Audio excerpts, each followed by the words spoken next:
Bienvenidos a Escuela Online de Salud. En el anterior audiovisual aprendimos a identificar una de las causas que producen aumento de la densidad pulmonar, en concreto, las atelectasias que suceden en un lóbulo o en un segmento pulmonar.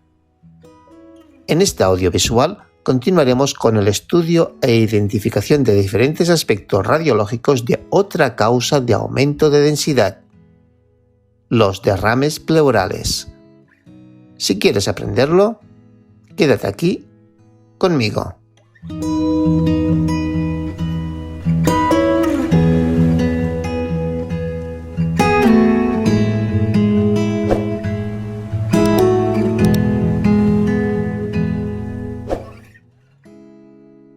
Las pleuras son dos membranas que recubren ambos pulmones.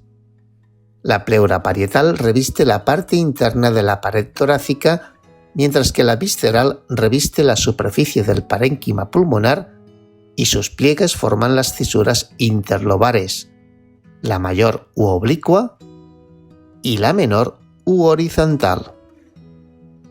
Recuerda que la cisura menor solo se encuentra en el pulmón derecho. Entre ambas pleuras se encuentra el espacio pleural, el cual contiene alrededor de 2 a 5 mililitros de líquido que permite la lubrificación correcta de ambas pleuras para poder realizar correctamente los movimientos respiratorios. Este líquido está producido por la pleura parietal a partir del lecho capilar pulmonar y es reabsorbido por capilares linfáticos que se encuentran en la pleura visceral. Normalmente cada día se producen y reabsorben varios cientos de mililitros de líquido pleural. Los incrementos de presión hidrostática capilar, como ocurre en la insuficiencia cardíaca, la disminución de la presión oncótica, como ocurre en la hipoproteinemia, o el aumento de la permeabilidad capilar, como ocurre en la toxicidad de membrana capilar en neumonías o en las reacciones alérgicas, producen un acúmulo de líquido pleural por incremento de la velocidad de producción. También se puede producir aumento de líquido pleural por disminución en su reabsorción.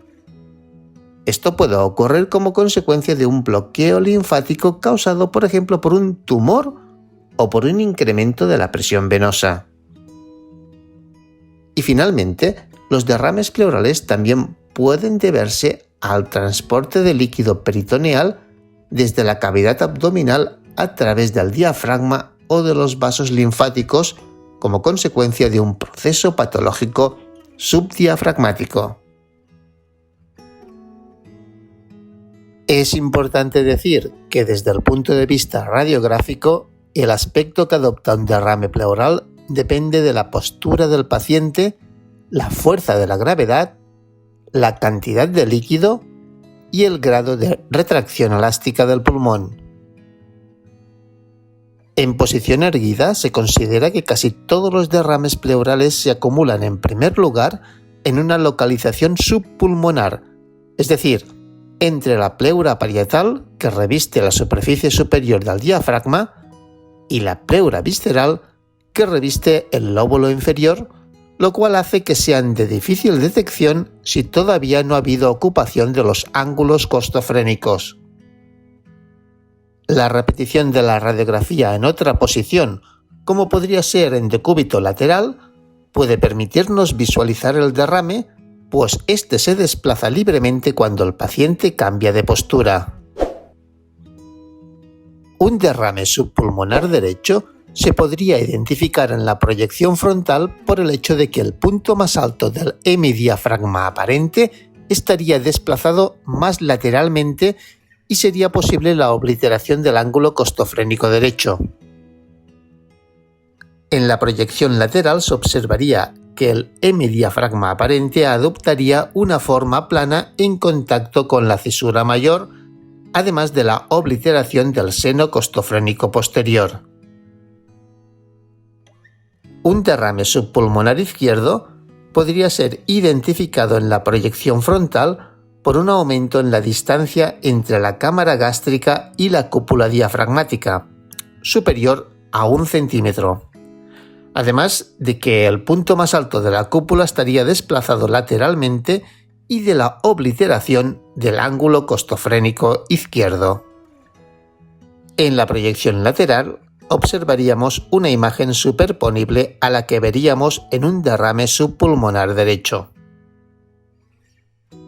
Dada la retracción elástica natural de los pulmones, el líquido pleural en la proyección frontal parece estar más elevado en el borde lateral del tórax que en el lado medial.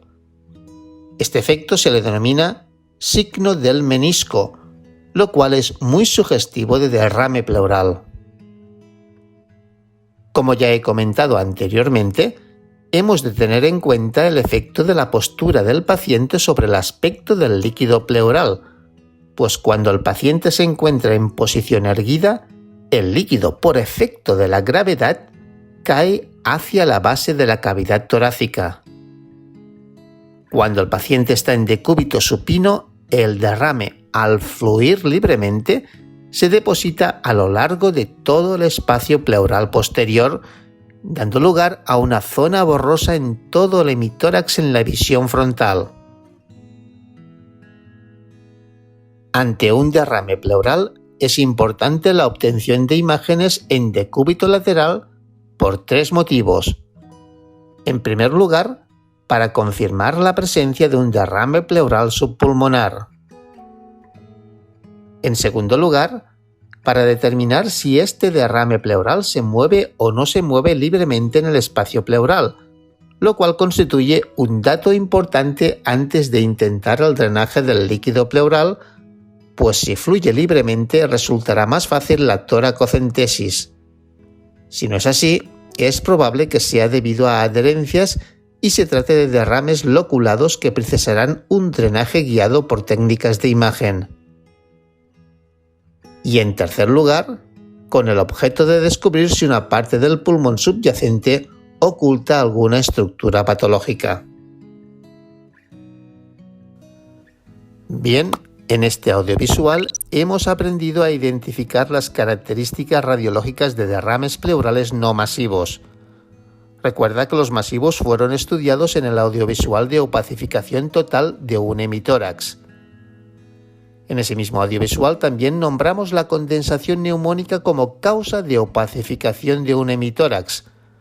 Obviamente, esta opacificación puede ser tan solo de un segmento o de uno o más lóbulos. En el próximo audiovisual nos centraremos en la identificación de los aspectos radiológicos de estas consolidaciones neumónicas. Si quieres aprenderlo, ya sabes. Sígueme.